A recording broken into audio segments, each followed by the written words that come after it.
ఒక సువార్థికుడికి ఒక సంఘానికి మధ్యలో ఉన్నటువంటి అవినాభావ సంబంధం ఏంటో తేల్చేయాలి. ఈరోజు మనకి ఇవ్వబడినటువంటి అంశం ఏంటంటే సువార్థికుడికి సంఘానికి మధ్యలో ఉన్నటువంటి అనుబంధం. ఇది వినడానికి ఇలాగ కొంత ఇలా ఉన్నా ఇది ఒక అద్భుతమైనటువంటి రిలేషన్షిప్. ఇది ఒక అద్భుతమైనటువంటి ఒక బంధం, అనుబంధం. ఒక సువార్థికునికి ఒక సంఘానికి. అపోస్తలుడైన పౌలు సువార్థికుడిగా ఉన్నటువంటి అపోస్తలుడైన పౌలు ఫిలిప్పీలో ఉన్నటువంటి స్థానిక సంఘానికి ఉత్తరం రాస్తున్నారు. ఏమని రాశారు చూడండి. మొదటి వచనం అపోస్తలుడైన పౌలు ఫిలిప్పీలో ఉన్నటువంటి సంఘానికి రాసినటువంటి ఉత్తరంలో మొదటి వచనం, 4వ అధ్యాయం మొదటి వచనం. కావున నేను అపేక్షించు నా ప్రియ సహోదరులారా, నా ఆనందమును నా కిరీటమును అయ్యున్న నా ప్రియులారా, ఇట్లు ప్రభువునందు స్థిరులయుండు అని ఉత్తరం రాశాడు. ఆయన రాస్తున్నప్పుడు ఆ ఉత్తరాన్ని ఆ 4వ అధ్యాయంలో అద్భుతమైనటువంటి పదజాలంతో మొదలుపెట్టారు. ఆయన తన స్థానిక సంఘాన్ని, అక్కడ ఫిలిప్పీలో ఉన్నటువంటి సంఘాన్ని ఆయన ఒక సువార్థికుడిగా ఉండి ఆయన ఏం సంబోధిస్తున్నారో తెలుసా వాళ్ళని. ఇదే ఒక అద్భుతమైనటువంటి రిలేషన్. అది సువార్థికుడికి సంఘానికి మధ్యలో ఉన్నటువంటి అద్భుతమైనటువంటి రిలేషన్. ఇది ఏమంటున్నాడు, ఏమని మెన్షన్ చేస్తున్నాడు? నా ఆనందమును నా కిరీటమును మీరే అన్నాడు ఆయన. మీరందరూ కరెక్ట్గా ఉంటే నాకు ఆనందం, మీరు దినదినము అభివృద్ధి చెందితే అది నాకు కిరీటం. ఇలాగ మెయింటైన్ చేస్తున్నాడు ఆయన రిలేషన్షిప్ సంఘానికి సువార్థికునికి మధ్యలో ఉన్నటువంటి. ఇలాగ ఒక సంఘము సువార్థికునికి ఆనందం కలగజేసేదిగా, కిరీటము కలగజేసేదిగా ఉండాలి అంటే వాళ్ళు ఏం చేయాలో ఒక 2 పాయింట్లు చెప్పారు ఆయన కింద. నేను అందుకే ఎప్పుడు నేను మా యూత్ పిల్లల్ని చూసినప్పుడు వాళ్ళ కోసం ఒక అద్భుతమైనటువంటి స్టేట్మెంట్ ఉంది నా దగ్గర, నా మనసులో. చెప్పాను నేను 2-3 సార్లు వాళ్ళకు, అయినా చెప్తా ఒకసారి. వాళ్ళని చూసినప్పుడల్లా నాకు ఏమనిపించింది అంటే నా బలము వాళ్ళే, నా బలహీనత కూడా వాళ్ళే. వాళ్ళందరూ రెగ్యులర్గా ప్రేయర్లో ఉంటే నాకు అంత బలం, అసలు అద్భుతమైనటువంటి 100 ఏనుగుల బలం. కానీ వాళ్ళు ప్రార్థనలో లేకపోతే నాకు చాలా బలహీనత. ఇంకనూ నేను వాళ్ళని ఇంకెక్కువ మెప్పిలేకపోయాను, ఇంకెక్కువ వాళ్ళకి వాక్య భాగాన్ని అందించలేకపోయాను. అందుకే వాళ్ళే నా బలము, వాళ్ళే నా బలహీనత అని చెప్తుంటాను నేను యూత్ పిల్లలందరిని గురించి మాట్లాడినప్పుడు. ఇప్పుడు స్థానిక సంఘాల గురించి మాట్లాడాల్సి వచ్చినప్పుడు అపోస్తలుడైన పౌలు నేర్పించారు ఒక అద్భుతమైన పాఠాన్ని. ఏం నేర్పారంటే, మీరు నా ఆనందము, మీరు కూడా నా కిరీటం మీరే. ఇవి స్థానిక సంఘాల్లో తెలియదు. అందుకే మేము ఇలాంటి లెసన్స్ చెప్తుంటాం కనుకనే, డాక్టర్ గారు అందరూ చెప్పేటటువంటి ABCD లెసన్స్ మేము చెప్పాం, ఇలాంటి అద్భుతమైనటువంటి లెసన్స్ మేము చెప్తాం కాబట్టి దేవుడు ఇవన్నీ కనిపెట్టి మాకు వైరాలో ఒక బైబిల్ కాలేజ్ ఇచ్చారు. కాలేజ్ అంటే స్కూల్ అంటే ఏంటి, కాలేజ్ అంటే ఏంటి? నేను మ్యాగీని అడుగుతాను. నేను కాలేజ్ అంటే ఏంటి, స్కూల్ అంటే ఏంట్రా? నేను 2 చోట్ల బైబిల్ స్కూల్లో ట్రైనింగ్ చేసి వచ్చి నేను ఇంత ప్రీచర్గా మారిపోయాను. నేను బైబిల్ స్కూల్లో చదివి వచ్చి నేను ఇంత పెద్ద ప్రీచర్గా రూపాంతరం చెందాను నేను. మరి ఇప్పుడు నా దగ్గర ఏముందో తెలుసా? స్కూల్ కాదు సార్, ఏముంది? కాలేజ్. కాలేజీలో ఏం పాఠాలు చెప్తారు, స్కూల్లో ఏం పాఠాలు చెప్తారు రా మ్యాథ్స్లో? మీకు తెలుసు, అందుకోసం మీకు ఈ క్వశ్చన్స్ అన్నీ. కానీ ఇప్పుడు నా దగ్గర ఉన్నదేంటో తెలుసా? College, the Telangana Bible college. మొన్ననే ఇచ్చారు వాళ్ళు. మ్యాగీ రాలేదు, ఆబ్సెంట్ అయిపోయాడు. నువ్వు చూడగలవు. మా యశోదమ్మ గారు, ఎస్ఐ గారు మిస్ అయిపోయాడు. మా సునీత ఎంత చెప్పినా కూడా రాలేదు ఆ అమ్మాయి. ఈ పెద్ద సంతోషంలో పాలిభాగం కాలేకపోయింది ఆ అమ్మాయి. అద్భుతమైన ఈవెంట్ చేశాం, చాలా అద్భుతం. ఇప్పుడు మేము చెప్పే లెసన్స్ని దేవుడు అంగీకరించడం ద్వారా, మేము చెప్పే ఒక కాలేజ్ స్టడీస్ ఏదైతే ఉందో అది దేవుడు అంగీకరించడం ద్వారా మాకు కాలేజ్ ఇచ్చేశాడు. మా కాలేజీలో పనిచేసే వాళ్ళని ఏమంటారో తెలుసా? పాఠాలు చెప్పేవాళ్ళను. అదే స్కూల్లో పనిచేసే వాళ్ళు, స్కూల్లో పాఠాలు చెప్పే వాళ్ళని ఏమంటారో తెలుసారా? టీచర్స్ అంటారు. మరి అదే కాలేజీలో చెప్పే వాళ్ళని ఏమంటారు? లెక్చరర్స్ అంట. డిగ్రీ కాలేజీలో చెప్పేవాళ్ళను ఆలోచించండి, మీరందరూ బాగా ఆలోచిస్తుండండి. మొన్న జరిగినటువంటి సంఘటన అదే. ఇప్పుడు మేమే మా సొంతంగా బీటీహెచ్ సర్టిఫికేట్లు ఇచ్చే అర్హత మాకు ఇచ్చేశారు వాళ్ళు. అంత మాత్రమే కాదు, ఎంటీహెచ్ ఇచ్చే అర్హత కూడా ఇచ్చేశారు. అంటే మామూలుగా కాలేజీ, అది జూనియర్ కాలేజ్ ఇవ్వలేదు మాకు, డిగ్రీ కాలేజ్ ఇచ్చారు మాకు. ఈ డిగ్రీ కాలేజీలో మేము చెప్పే పాఠాలని వాళ్ళు దేవుడు అంగీకరించడం వల్ల మాకు దేవుడు ఇచ్చిన గొప్ప ఆధిక్యత, ధన్యత ఇది. పోయిసారి కూడా నేను ఎప్పుడు మీతో ఒకటి చెప్తుంటాను, నేను నాకు 200 గజాలు స్థలం ఉంటే చాలు, లేదా 250 గజాలు స్థలం ఉంటే చాలు, 2 గుంటల మందం, నాకు ఒక్కొక్క దాంట్లో నేను నా ఇల్లు వేసుకొని ఇంకో దాంట్లో నేను ఒక చర్చి కట్టుకొని వైరాలో సెటిల్ అయిపోతే చాలు అనుకొని వైరాలో 7,000 కిరాయి కట్టి ఉంటాను నేను. నా ఆలోచన అంతవరకే పరిమితమైంది. కానీ దేవుడు దానిని విస్తారంగా ఎక్కువ ఆలోచించి, నీకు ఈ 200 గజాలు 300 గజాలు కాదయ్యా, నీకు కావాలి 2 ఎకరాలు 3 ఎకరాల స్థలం కావాలి, నీకు వాటిలో పెద్ద పెద్ద బిల్డింగులు కావాలి, పెద్ద కాలేజ్ కావాలి, నీకు నీ సామర్థ్యం అంత పెద్దగా ఉంది, నువ్వు ఇంత చిన్నగా ఆలోచిస్తున్నావని దేవుడు నాకు ఒక పెద్ద కాలేజ్ ఇచ్చాడు. నిన్ననే సత్తన్న, నేను అక్కడ సీనన్న మీ అందరం కలిసి ఏం ఆలోచిస్తున్నాం అంటే, వాళ్ళు మనకు 10 సంవత్సరాలు అఫిలియేషన్ ఇచ్చారు కాలేజ్. 10 సంవత్సరాలు నువ్వు నడపొచ్చు అని. 10 సంవత్సరాల తర్వాత రెన్యువల్ చేయాలి మేము దాన్ని. నేను సత్యనారాయణతో ఏం చెప్తున్నా అంటే, 10 సంవత్సరాల తర్వాత ఈ డిగ్రీ కాలేజ్ని, ఈ బైబిల్ కళాశాలని బైబిల్ యూనివర్సిటీగా మార్చేయాలి మనమే. 10 సంవత్సరాల్లో మార్చగలమా సత్యన్న మనం? డాక్టర్ గారు, మార్చేయగలమా దీన్ని యూనివర్సిటీగా మనం ఈ బైబిల్ కాలేజీని మారిస్తే మనమే ఇంకొకరికి అఫిలియేషన్ ఇచ్చి వాళ్ళు కాలేజీలు నడుపుకునేలాగా చేయొచ్చు. మనం యూనివర్సిటీగా రూపాంతరం చెందగానే అది పిహెచ్డి సర్టిఫికేట్లు ఇవ్వచ్చు, మనం ఆర్డినేషన్ చేయొచ్చు వాళ్ళకు. ఇంత గొప్ప ఆధిక్యత, ధన్యత ఇది కేవలం 20 సంవత్సరాల స్పాన్ ఆఫ్ పీరియడ్లో మనం సాధించగలిగాము. 20 సంవత్సరాల్లోనే దీన్ని మనం. అందుకే నాకు ఒక గొప్ప ధైర్యం ఏంటంటే, మీ అందరినీ చూసినప్పుడు మీరు నా ఆనందము, నా కిరీటం. మీరందరూ ఉండడం వలన, మీ అందరికీ లెసన్స్ చెప్పడం వలన, మీ అందరినీ మార్గంలో ఒక మంచి డైరెక్షన్లో తీసుకుపోవడం వల్ల మీకు నేను చేసిన సేవలు గుర్తించి దేవుడు ఇచ్చినటువంటి గొప్ప ధన్యత, ఆధిక్యత ఇప్పుడు ఎంత విస్తారం. ఇప్పుడు మాతో కలిసి పనిచేసే వాళ్ళందరికీ ఒక పెద్ద గుండె ఏంటంటే, మాకు కాలేజ్ ఉంది. అందరూ అదే చెప్పుకుంటున్నారు. ఒక అమ్మాయి ఏడ్చింది నాతో, మీరు ఇట్లా ఇంత పని చేసి మీరు ఇంత సాధిస్తారని మేము అనుకోలేదు అయ్యారని ఏడ్చింది ఒక అమ్మాయి. అమ్మాయి అంటే అమ్మాయి ఏం కాల్సింది, అమ్మాయి అంటే అమ్మాయి ఏం కాదు, పెద్ద ఆవిడే ఏడ్చేసింది ఆమె నిన్న ఫోన్ చేసినప్పుడు. మీ అందరికీ ఇదే విషయం చెప్తున్నాను. మన పిల్లలు ట్రైనింగ్, ఇప్పుడు గ్రాడ్యుయేషన్ అటెండ్ చేసినటువంటి మన మహేశ్వరి కావచ్చు, పూజ కావచ్చు, లేకపోతే మన ప్రియాంక కావచ్చు, వీళ్ళందరూ ఒకే మాట చెప్తున్నారు. ఏంటంటే, మీకు ఇంత విలువ ఉందని మాకు తెలియదు అయ్య గారు. ఈ ఊరోడు మిమ్మల్ని గుర్తిస్తే అంత, గుర్తించకపోతే అంత అంటున్నారు మన ఆడపిల్లలు. మీరు అదే అంటున్నారు. నేను సునీతను కూడా, నేను యశోదమ్మ గారిని కూడా, అక్కడ రేవతిని కూడా పిలిచిన కారణం ఏంటంటే, మనం ఏం చేస్తున్నామో మీరు కళ్ళారా చూడాలని కోరుకొని పిలిచినాం మిమ్మల్ని అందరినీ. మీరు కూడా కళ్ళారా ఆ ఈవెంట్ని చూస్తే మీకు మనం ఏం పనులు చేస్తున్నామో, మన విలువ ఏంటో, ప్రపంచంలో మనకున్న గుర్తింపు ఏంటో తెలిసిపోయేది మీ అందరూ. దేవుడు మీ అందరినీ మరి ఎక్కువగా జీవించి ఆశీర్వదించాలని కోరుకుంటున్నాను. అందుకే అపోస్తలుడైన పౌలు సువార్థికుడికి సంఘానికి మధ్యలో ఉన్న రిలేషన్ గురించి ఏం చెప్పాడంటే, సంఘము సువార్థికుడికి ఆనందము, కిరీటము అని. ఈ ఆనందము, కిరీటమైనటువంటి ఈ సంఘము ఏ గుణలక్షణాలను కలిగి ఉండాలో ఆయన కిందికి వచ్చేసినాక చెప్పారు. 2-3 వచనాలు చూస్తాను నేను. సంఘము ఏమి చేస్తే, సంఘము ఎలాగూ నడిస్తే, సంఘము ఎలాంటి గుణలక్షణాలను కలిగి ఉంటే అది సువార్థికునికి ఆనందము, కిరీటమై ఉంటుందో చూస్తున్నాను నేను.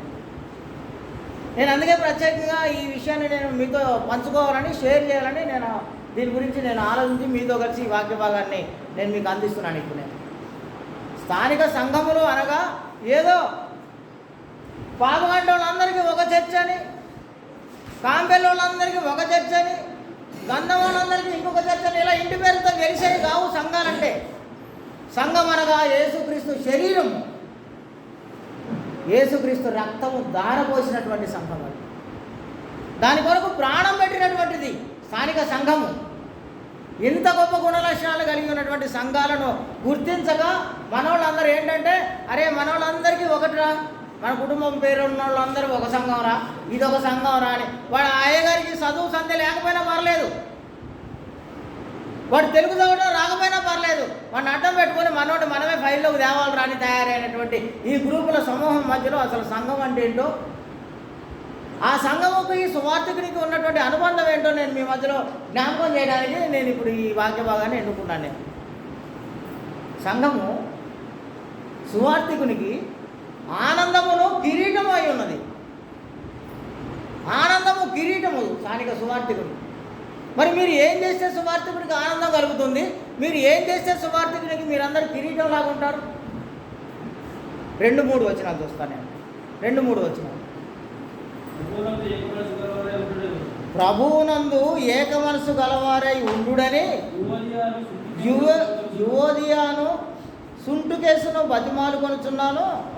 అవును, నిజమైన సహకారి ఆ స్త్రీలను క్లెమెంతుతో నా ఇతర సహకారులతోనూ సువార్త పనిలో నాతో కూడా ప్రయాసపడిన వారు గనుక వారికి సహాయము చేయుమని నిన్ను వేడుకొనుచున్నాను. ఆ సహకారుల పేర్లు జీవగ్రంథంలో రాయబడి. ఏం చేశారంటే ఇప్పుడు వాళ్ళు ఒక ఇద్దరు స్త్రీల గురించి చెప్తున్నాడు ఆయన. ఆ ఇద్దరు స్త్రీల పేర్లు జీవగ్రంథంలో రాయబడి ఉన్నాయని చెప్తున్నారు. వాళ్ళు ఇంకా బతికే ఉన్నారు. దావీదు సార్ వాళ్ళు ఇంకా లైవ్ బ్రతికే ఉన్నారు ఇంకా వాళ్ళు. కానీ వాళ్ళ పేర్లు జీవగ్రంథంలో ఉన్నాయని వాళ్ళ బోధకుడు, వాళ్ళ సువార్థికుడు అయినటువంటి పౌలు గారు చెప్తున్నారు. ఆ ఇద్దరు స్త్రీల గురించి ఏం చేశారట? వాళ్ళు సువార్త పనిలో వాళ్ళు పాలిభాగస్సులు. అలా పాలిభాగస్సులై ఉండడం వల్ల వాళ్ళ పేర్లు జీవగ్రంథంలో ఉన్నాయని పౌలు గారు చెప్తున్నాడు. ఇప్పుడు ఒకసారి గుండెల మీద చేసుకోండి. మీరు ఆదివారం ఎక్కడికి పోతే మళ్ళీ ఆదివారం దాకా రారు. మీరు బైబిల్ తీసి పైన పెడితే ఆదివారం రోజు పైన పెడితే మళ్ళీ ఆదివారం దాకా బైబిల్ తెరవరు. మీరు సువార్త పనిలో ఏం పాలిభాగం ఉన్నారు? ఇక్కడ విన్నదాన్ని తీసుకెళ్ళి ఎంతమందికి అందిస్తారు? మీరు స్థానిక సంఘంలో పనిచేయడానికి ఎంతమంది ఆరాటంతో పోరాటంతో ముందుకు వస్తారు? ఏమీ లేకుండానే మన పేర్లు జీవగ్రంథంలో ఎలాగూ రాయబడతాయి? ఎలాగూ రాయబడతాయి జీవగ్రంథంలో? నేను మీ ఒక్కరి దగ్గర ఇలా ఉంటానని మీరు అనుకోవద్దు సుమి. నేను ఇక్కడ నిలబడగానే నేను ఒక దేవుని దూతగా మారిపోతాను. నేను మీ అందరికీ తండ్రిలాగా మారిపోతాను ఇక్కడ నుంచి. ఇది దిగిన తర్వాత నేను మీతో సమానం. నేను మీ స్నేహితుడిని, మీ అన్నను, మీ తమ్ముడిని నేను. కానీ ఇక్కడ ఉన్నంతసేపు నేను మీ తండ్రిని. మీ అందరికీ కావాల్సినటువంటి విషయాలన్నీ చెప్పడానికి ఎంతో కఠినంగా ఉంటాను నేను ఇక్కడ. నేను కేవలం కఠినంగా ఏదో వచ్చారు కాబట్టి, మీరు నాకు చిక్కారు కాబట్టి, ఏదో నా చేతుల నా కబంధ హస్తాల్లో ఇమిడిపోయారు కాబట్టి మిమ్మల్ని ఇలా అంటున్నానని అనుకోవద్దు. మీరు మొన్న పీటర్ సాల్మన్ సార్ ఏమన్నారంటే నన్ను, ఆయన చెన్నై, ఆయన ఏమన్నాడు తెలుసా నన్ను? నువ్వు చాలా ప్రాక్టికల్ ఉంటావు, క్రమంగా మర్యాదగా ఒకదాని తర్వాత ఒకటి పేరుస్తావు, నువ్వు వచ్చే వాళ్ళని పోయే వాళ్ళని బాగా ఆదరిస్తావు, నువ్వు మిలిటరీ మ్యాన్ లాగా పనిచేస్తావు అన్నాడు. మిలిటరీ మ్యాన్ అంటే ఇంకొక ఆయన ఫోన్ చేసి నాకేం చెప్తాడంటే, నోవా గారి దగ్గర మీటింగ్ అంటేనే అది క్రమంగా మర్యాదగా జరిగింది కాబట్టి మేము ఇక్కడికి రావడానికి చాలా సంతోషం, మేము పోటీలు పడి వస్తున్నాం మీ దగ్గర కానీ అడుగుతున్నాం. నేను మీతోనే ఇలాగ కఠినంగా ఉంటానని మీరు అనుకోకూడదని చెప్తున్నాను. నేను ఎంటర్ నా సేవా జీవితం అంతా నేను దేవుని పని చేసే ప్రతిసారి కూడా కఠినంగానే ఉంటాను. నేను అలా ఉన్నాను కనుకనే 20 ఏళ్ళు తిరగకుండా దేవుడు నాకు ఒక గొప్ప అవకాశం ఇచ్చాడు. నేను మిమ్మల్ని సంతోషపెట్టడానికి ఉండను. నేను అసలు నేను ఇక్కడ నిలబడిన ప్రతిసారి నా దేవుణ్ణి ఎంతవరకు నేను సంతోషపెట్టగలను, నా ప్రభువులకు నేను ఎంత ఆనందాన్ని కలగజేయగలను, ఇది మాత్రమే ఆలోచిస్తుంటాను. నేను దీన్ని దాటి బయటికి రాను. నేను చెప్పిన వాటి వల్ల వాడు మనసు నొచ్చుకుంటారా, నేను చెప్పే మాటల వలన వాడు ఏడుస్తాడా, వాడు నా మీద కోపం తెచ్చుకుంటాడా, నన్ను రాళ్ళు తీసుకొని కొడతాడా, ఇవన్నీ ఎప్పుడు ఆలోచించాను సుమి. నేను ఉన్నదే దేవుని పని చేయడానికి, నేను చేసే నా దేవుని పని వలన నా దేవునికి సంతోషం ఆనందం కలగజేయడానికే ఉన్నాను నేను. అందుకే ఎదురుగా ఉన్నటువంటి మీ అందరిని గురించి ఏం చెప్తున్నానంటే, నేను మీరు నా ఆనందము, మీరు నా కిరీటము, ఒకానొక సమయంలో ఒక 18 మంది ఒక చోట ట్రైనింగ్ చేసి వచ్చి, చెన్నైలో ట్రైనింగ్ చేసి వచ్చి 18 మంది ఖమ్మం జిల్లాలో ఉంటే, ఆయన గ్రాడ్యుయేషన్స్ అనే ప్రోగ్రాం పెద్ద సార్ పీటర్ సాల్మన్ సార్ నాకు ఇస్తే, నేను ఖమ్మంలో ఆర్గనైజ్ చేద్దామని డేట్ తీసుకొని అక్కడ ఒక స్థలాన్ని ఫిక్స్ చేస్తే, ఆ 18 మంది కలిసి నా దగ్గరికి వచ్చే 20 మందిని ఆపేశారు. ఎందుకు? నా మీటింగ్ని ఫెయిల్ చేయాలని, వచ్చే పెద్ద ఆయన ముందు నా పరువు తీయాలని ఇలా ప్లాన్ చేసి వాళ్ళు ఏం చేశారంటే 20 మందిని నా దగ్గర పేర్లు రాయించుకున్న వాళ్ళని కూడా ఆపేశారు. వాళ్ళు ఏం జరిగిందో తెలుసా? సంవత్సరం జరగకుండా ఇప్పుడు చచ్చినట్టు వాళ్ళందరూ వచ్చి ఎవరు ట్రైనింగ్ చేయాలన్నా నా దగ్గర వచ్చి ట్రైనింగ్ చేయాలి. 18 మంది కాదు, వాళ్ళు ఆపినటువంటి 20 మంది కాదు, ఇంకెవడైనా సరే క్రీస్తు సంఘంలో నేను ట్రైనింగ్ చేయాలి, కాలేజీలో చేయాలని ఎవడైనా మనసులో అనుకుంటే వాడు నా దగ్గరికి రావాలి. నా దగ్గర సత్తను ఉంటాడు, సత్తను సంతకం పెడితే అవుతుంది. నా దగ్గర శ్రీన్ సార్ ఉంటారు, ఆయన ఓకే అంటే సీట్ వచ్చింది ఆయన. నన్ను ఆపాలని చూస్తావు నువ్వు. కింద నా కింద ఉన్నటువంటి నా పిల్లలు సంతకాలు పెడితే తప్ప వాళ్ళకి చెల్లదు అది. ఇప్పుడు చెప్పండి, నువ్వు నా మీద పగబట్టినట్టు, కుట్ర పడినట్టు, నువ్వు నన్ను వెనకకి తీయాలని, నన్ను చెడగొట్టాలని, పడగొట్టాలని నువ్వు అనుకుంటే దేవుడు నన్ను ఇక్కడ తీసుకొచ్చి పైన ఇలా కూర్చోడు.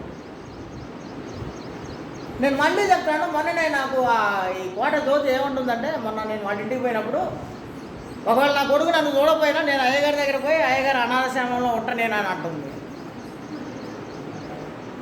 నా కొడుకు నాకు తిండి పెట్టకపోయినా నేను మా అయ్యగారు ఉన్నారు అక్కడ చిన్న షెడ్లు అయితే దాంట్లో పోయి ఉంటాను నేను అంటున్నాను.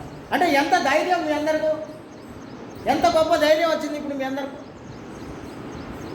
నేను మళ్ళీ చెప్తున్నాను, మీరే నా ఆనందము, నా కిరీటం కూడా మీరే. ఇప్పుడు మీరు నాకు ఆనందాన్ని, కిరీటాన్ని మిగిలించాలంటే మీరు ఏం చేయాలంటే తెలుసా? సువార్త పనిలో మీరందరూ పాలిభాగస్తులుగా ఉండాల్సిందే.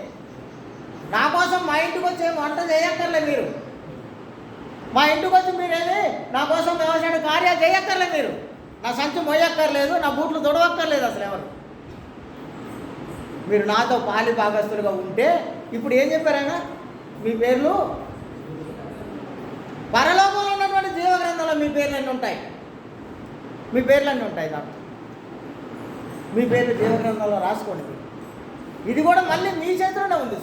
మీరేమో నా కోసం ఫేవర్ చేయక్కర్లే, మీరేమో నా తల మీద ఏమీ భారం పెట్టక్కర్లేదు, నేను కూడా మీ తల మీద ఏం భారం పెట్టను. కానీ మీ పని మీరు చేయండి. ఏంటంటే సువార్త పనిలో మీరందరూ పాలిభాగస్తులుగా ఎంచబడాలి. ఈ పని మాత్రమే. ఇజ్రాయెల్ సార్, మీరు మీతో కలిసి పనిచేస్తున్నటువంటి అనేక మంది మీ దగ్గర ఉన్నటువంటి వర్కర్లో ఇక్కడ ఆదివారం వినిపోయినటువంటి వాక్యాలు ఎవరికైనా చెప్పారా? ఒకవేళ చెప్పినట్లయితే మీరు ధన్యులే. ఇంకా ఎక్కువ మందికి చెప్పండి. ఒకటి చెప్పకపోయినట్లయితే ఈ రోజు నుంచి మొదలు పెట్టండి. ఈరోజు ఇక్కడ ఉన్నటువంటి వాక్యాన్ని తీసుకెళ్ళి అందరికీ చెప్పడం మొదలు పెట్టండి. పనులలో, స్నేహితులకు, వాళ్ళకు, వీళ్ళకు, అందరు. మీరు ఒక్కరు మాత్రమే పరలోకం వెళ్ళడానికి కాదు, మనమందరము కుటుంబాలుగా. నేను ఇప్పుడే సత్తన్న ఒకసారి అటు చూడన్నాను. నేను ఏం చూడమన్నాను? సత్తన్న ఏం చూడమన్నా? సత్తన్న నేను డాక్టర్ గారు, ఆయన భార్య, ఆయన ఇద్దరు పిల్లలు. అంటే ఒక ఎంటైర్ ఫ్యామిలీ బండేసుకుని ప్రాంతానికి వచ్చేసారు. మిగతా ఇంటికాడ ఏం బ్యాలెన్స్ లేదు వాళ్ళది. ఇంటికాడ బ్యాలెన్స్ ఎవరు లేరు. ఉన్న నలుగురే కుటుంబంలో, ఆ నలుగురు ఇక్కడ ఉన్నారు. ఇది కుటుంబాలుగా మీరు సంఘంలో ఉండడం ద్వారా, మీ కుటుంబాలు దేవుని చేత దీవించబడడం ద్వారా, మీరు చేసే సువార్త పని ద్వారా మీ పేర్లన్నీ జీవగ్రంథంలో రాయబడతాయి పరలోకంలో. అట్టి జీవగ్రంథంలో పేర్ల కోసం నేను మీ అందరినీ ప్రయాసపడుతున్నాను మీకోసం. అంతే. మీరందరూ జీవగ్రంథంలో చేసి మీరందరూ పరలోకం వెళ్ళడం వల్ల నాకేమైనా లాభమా?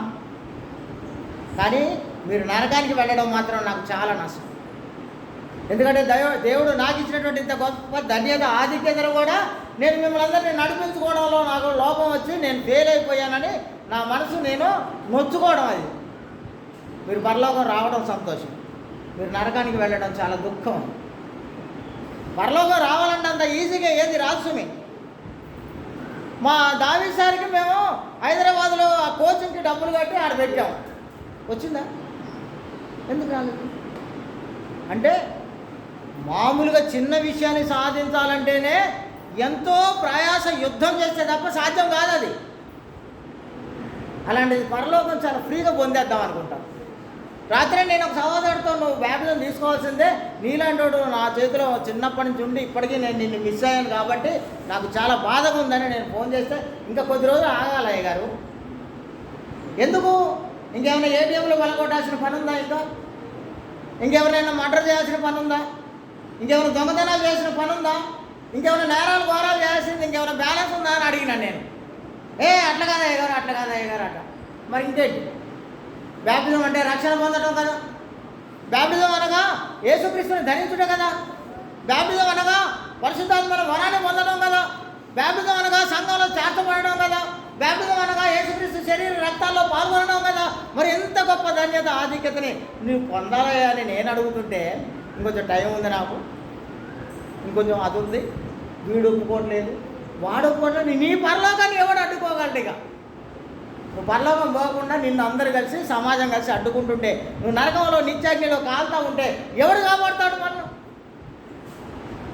ఎవరు కాపాడు? దేవుడు మీ అందరినీ దీవించాలని, ఆశీర్వదించాలని మాటి మాటికి నేను మీ అందరి నిమిత్తమై నా దేవునికి నేను ప్రార్థన విజ్ఞాపన సమర్పిస్తున్నాను మన దేవునికి. ఇప్పుడు మీరు నా ఆనందము కిరీటము ఎప్పుడు అంటే, మీరు సువార్త పనిలో నాతో కలిసి పాలిభాగస్తులైనప్పుడు.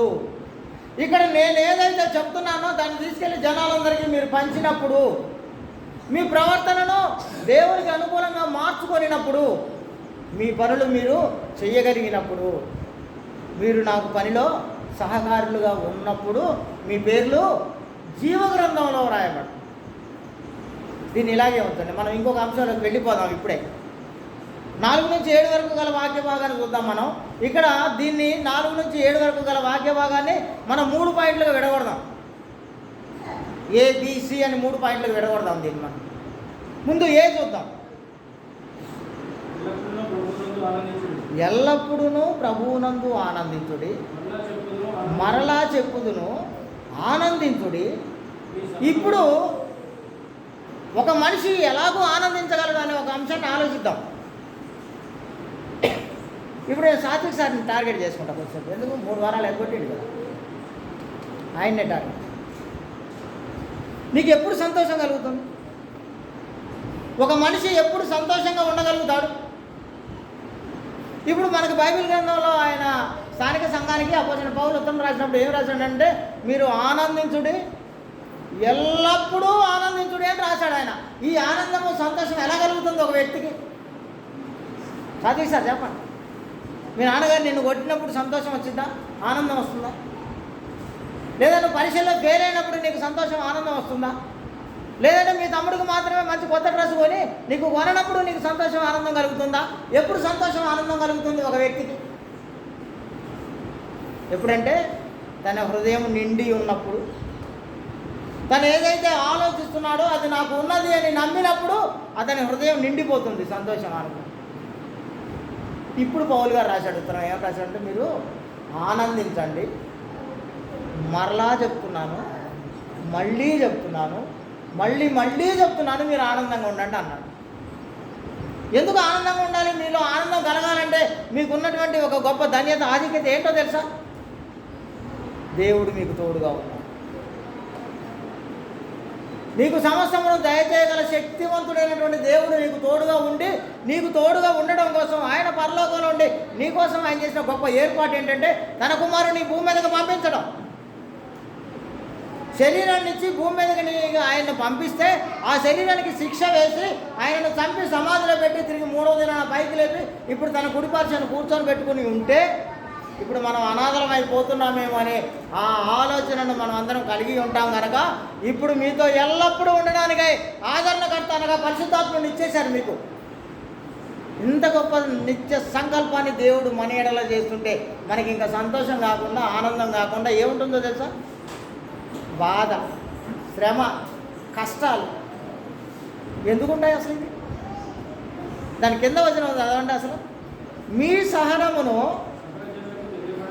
సకల జనులకును తెలియబడనీయుడి, ప్రభువు దగ్గరగా ఉన్నాడు మీకు, ప్రభువు మీతో ఉన్నారు. మీ సహనాన్ని సకల జనులకు తెలిసేలాగా చేయండి అన్నారు. సహనమును అన్న దగ్గర 2 అని అంటున్నది. ఆ కింద పుట్టినోట్లో ఏముందో చదవండి. అసలు మీ మృదుత్వమును అనగా మీ మంచితనమును, మీ ఆతిథ్యం ఇచ్చే గుణాన్ని, మీలో ఉన్నటువంటి గుడ్ క్వాలిటీస్ అన్నిటినీ అని అర్థం ఉంది అక్కడ. మీ సహనాన్ని అందరికీ తెలిసేలా. ఇప్పుడు ఒకవేళ సాత్విక్ సార్కి వాళ్ళ నాన్నగారు చొక్కా కొనియలేదనుకోండి, ఏం చేస్తాడు? ఇంట్లోంచి పారిపోయి పందుల తొట్టులో దూరతాడా? ఒకవేళ ఇంట్లోంచి పారిపోయి పందుల తొట్టులో దూరినా మళ్ళీ ఏదో ఒక రోజుకి మళ్ళీ తండ్రి దగ్గరికి రావాలా వద్దా? మరి ఈ మధ్యలో పందుల తొట్టికి పోయినప్పుడు పడ్డ కష్టాలన్నీ ఎవరు తీరవాలి? తండ్రి దగ్గరికి వచ్చి నాకు సుఖం వచ్చేసింది, మళ్ళీ తిరిగి పోగొట్టుకున్న సుఖం దొరికిందిలే, కానీ ఈ మధ్యలో ఉన్నటువంటి కష్టాలకు తగినటువంటి ప్రతిఫలం ఎవరు ఇవ్వాలి మరి మనం? దాని కింద వచ్చినాక రాశారు అది. ఇప్పుడు చదవండి దాన్ని. దేనిని గురించి కూడా మీరు చింతపడద్దు అన్నాడు. దేనిని గురించి కూడా, దేనిని గురించి. ఈ పదం ఒక అద్భుతమైనటువంటి పదజాలం ఇది. దేనిని గురించి అని, ఏదో కొన్ని విషయాల గురించి కాదు, దేనిని, ఏది కూడా నువ్వు చింతపడాల్సిన అవసరం లేదు. దేనిని గురించి మీరు చింతించకూడదు, కానీ ప్రతి విషయంలోనూ ప్రార్థన విజ్ఞాపనముల చేత కృతజ్ఞతాపూర్వకముగా మీ విన్నపములన్నిటినీ దేవునికి తెలియజేయాలి. ఇది నీ పని. కానీ మనం ఏం చేస్తామో తెలుసా? ఏంట్రా ప్రార్థనకు రాలేదంటే, అయ్యగారు పని ఉంది, అయ్యగారు పనికి పోయి వచ్చిన అయ్యగారు, పొదుపు కట్టాలి అయ్యగారు. నువ్వు దేవుడిని వదిలేసి నీ దేవుడితో ఉండడం మానేసి, నీ సొంత పని ఉందని, లేదా నీకు ఇంకేదో ఒక పని తగిలిందని, నీ ఇంటికి చుట్టాలు వచ్చారని, లేదా బంధువులు వచ్చారని, పోయి వాడు ఆదివారమే ప్రోగ్రాం పెట్టాడని, ఇలాంటి పనికి మాలినటువంటి తుచ్చమైనటువంటి కార్యక్రమాలు, కారణాలతో దేవుణ్ణి వదిలేస్తాం. బైబిల్ గ్రంథంలో ఏం చెప్తున్నారంటే, దేనిని గురించి కూడా నువ్వు చింతపడు. దేనిని గురించి కూడా, దేనిని గురించి. దేనిని గురించి అంటే ఏ టు జడ్ అని అర్థం.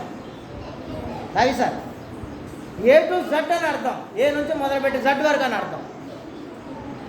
ఆది నుండి అంతం వరకు అని అర్థం. నువ్వు పుట్టింది మొదలుకొని భూమిలోకి వెళ్ళిపోయేంత వరకు అని అర్థం. ఈ మధ్యలో జరిగే దేని గురించి కూడా నువ్వు చింతపడాల్సినటువంటి అవసరం. ఇప్పుడే నేను వస్తుంటే ఆమె నాతో ఒక వాదన చాలా కాలం నుంచి చేస్తుంది, చెప్తున్నా, అయినా సరే ఆమెకు అది ఎక్కలే. ఈరోజు ఇప్పుడు వచ్చేటప్పుడు మళ్ళీ అదే. ఏంటది? కారు లేట్ అవుతుందంట. వాడికి ₹1,00,000, ఇంకొక ₹1,00,000 కడతామని చెప్పినావు. ఓ 50,000 కట్టినా, ఇంకో 50,000 కట్టలేదు. ఎందుకు కట్టలేదు? గ్రాడ్యుయేషన్ వచ్చింది, పాటల పుస్తకాలు వచ్చాయి, గ్రాడ్యుయేషన్లో కొత్త డ్రెస్సులు సొంతం ముట్టియాలని అనుకున్నాను నేను. వాటి కోసం ఆ 40,000 వాడుకున్నాను. కారు కోసం దాచినటువంటి ₹1,00,000 వచ్చి, అంతకుముందే ₹1,50,000 కట్టినాం కనుక ఇంకొక ₹1,00,000 కడితే ₹2,50,000 డౌన్ పేమెంట్ కడితే మిగతా అన్నీ ఒక నెల వచ్చేసరికల్లా ₹15,430 కిస్తీ. అది ప్రతి నెల మనం కారు కట్టాలి. ఇప్పుడు వాడు లోన్ చేసి వాడు నాకు కారు ఇయ్యక ఇంకా రోజు రోజుకి గడుపుతున్నాడు కనుక ఆమె ఏమంటుందంటే, నన్ను నువ్వు దానికోసం దాచిన డబ్బులు తీసి నువ్వు మీటింగ్లకు పెట్టుకున్నావుగా, అందుకే కారు రా. నేనేం సమాధానం చెప్పినా నాకు ముఖం మీద కొట్టినట్టు. కారు నేను కొనుక్కుంటే వచ్చిద్దా? నాకు నేను కొనుక్కుంటే వచ్చిద్దా కారు? నాకు దేవుడు ఇస్తే వస్తుంది, ఇంక ఇయ్యలేదు దేవుడు, అంతే. మరి ఎప్పుడు ఇస్తాడో, ఇచ్చినప్పుడు తీసేసుకుంటాం మేము. దానికోసం ₹1,00,000 దాచిపెట్టినంటే నాకు ఏమైనా ఉద్యోగం, వ్యాపారం ఉందా? లేదా నేను ఎక్కడికైనా వడ్డీ తీసుకొచ్చేమని ఆడ పెట్టి ₹1,00,000 కడదామని అనుకున్నానా? లేదా మీ నాన్నగారు ఏమైనా ఇచ్చారా అని అడిగాను నేను. ఆమె నాకెవరు ఇచ్చారు ₹1,00,000 దానికి కట్టమని?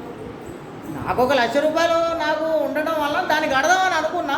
దానికంటే పెద్దది వచ్చింది కాబట్టి, ఏంటి, బైబిల్ కాలేజే వచ్చింది కాబట్టి నాకు అక్కడ మీటింగ్ చేయడానికి నాకు అక్కడ డబ్బులు అవసరం కనుక మా పిల్లలందరూ ఫీజులు కట్టరు. మన పిల్లలందరికీ బాగా ఇది. నేను కూడా నా పిల్లలందరినీ నేను రెడీ చేసుకోవాలని వాళ్ళ దగ్గర ఫీజు లేదు అడగను నేను. వాళ్ళు ఏమైనా ఇస్తే తీసుకుంటా, లేదని. ఇదే సొంత అయ్యగారు ఆడి ఇస్తేనే తీసుకుంటారు కాబట్టి మనం ఏ పని పర్లేదని ఎగ్గొడతాను. అయినా వాళ్ళందరికీ ఫీజులు కడతా. ఇప్పుడు కొత్తగా డ్రెస్సులన్నీ కొన్నా. మాకు మోడల్ ఆయనే మోడల్ వేసి ఫోటోలు తీసినాం మేము.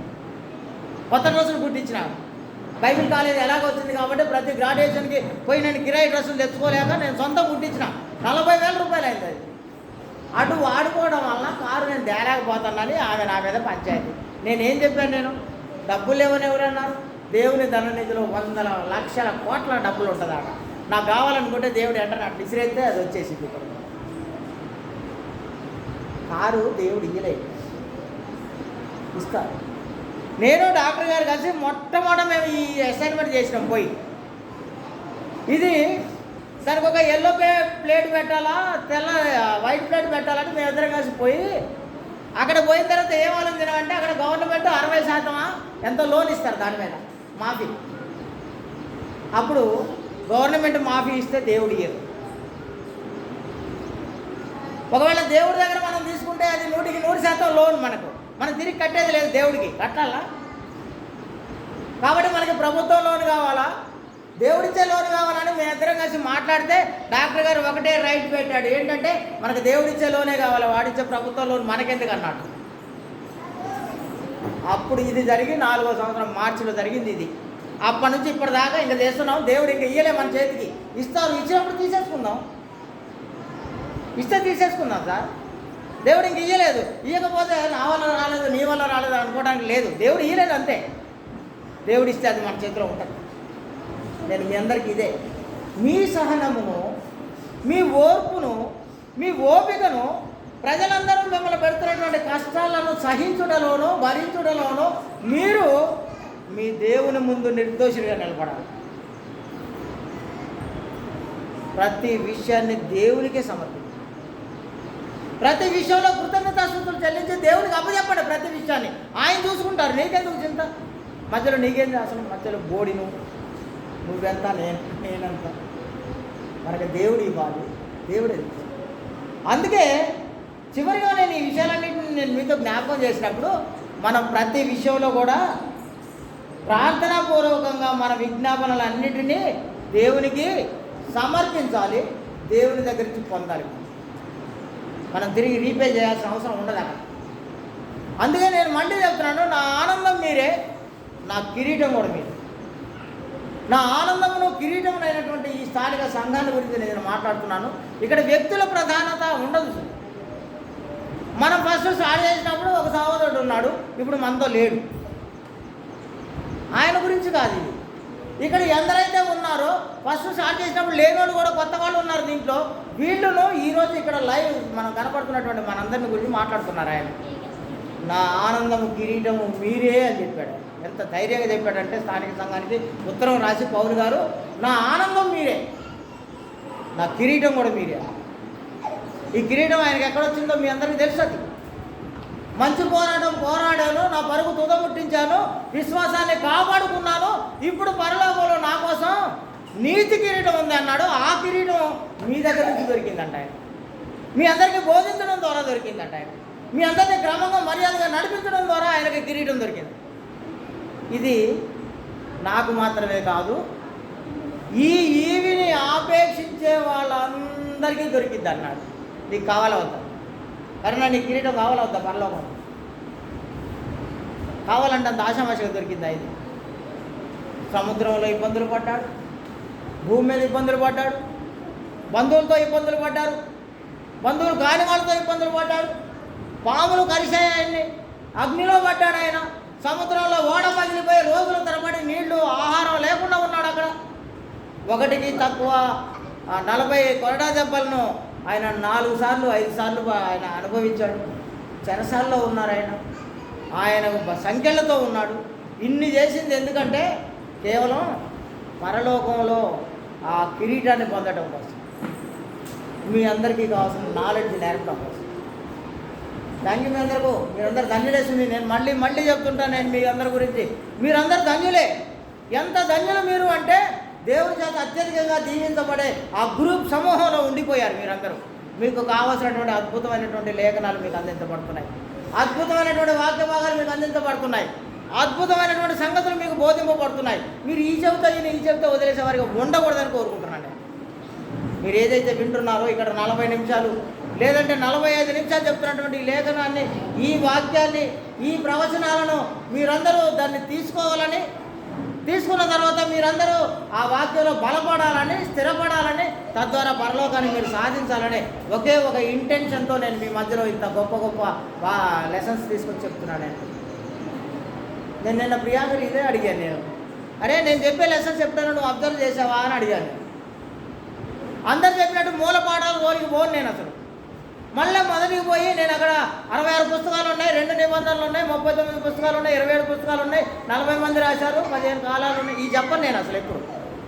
లేదంటే మళ్ళీ దేవుడి దగ్గర పోయి దేవుడు అలా చేశాడు, ఇలా చేశాడు, దేవుడు మనసు ఇలా ఉంది, ఈ చెప్పను నేను. ఎందుకంటే దేవుడు కుమారుని ఇచ్చారు మధ్యలో మనకు.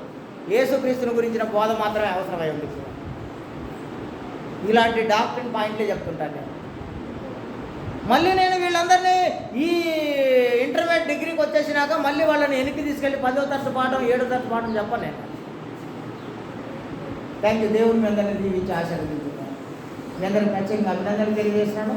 నా ఆనందము మీరే, నా కిరీటము మీరే. మా తమ్ముడు గారు లాంటి వాళ్ళందరూ నా బలము వాళ్ళే, నా బలహీనత కూడా వాళ్ళే, యవనస్తులైనటువంటి పిల్లలందరూ కూడా. మీ అందరినీ నేను ఎక్కువగా అత్యధికంగా ప్రేమించడం ద్వారా మీ దగ్గర నుంచి నాకు కావాల్సినటువంటి సంతోషము, ఆనందము నేను పొందడం కోసమే మీకోసం ఇన్ని గొప్ప గొప్ప లెసన్స్ అపోస్తలుడైన పౌలు రాసినటువంటి ఉత్తర్వులు ఉన్నటువంటి సంఘటనలు. Thank you. మీరందరూ వినాలని, వాటన్నిటిని ఆచరించాలని కోరుకుంటున్నాను. అలా ఆచరించడం ద్వారా పరలోకాన్ని మీరందరూ స్వతంత్రించుకోవాలని కోరుకుంటున్నాను నేను. Thank you Saji sir, thank you very so much. మీ అందరికి నచ్చిన వందనాలు తెలియజేస్తూ ముగిస్తున్నాను. ఆమె థ్యాంక్ యూ మీ అందరికీ.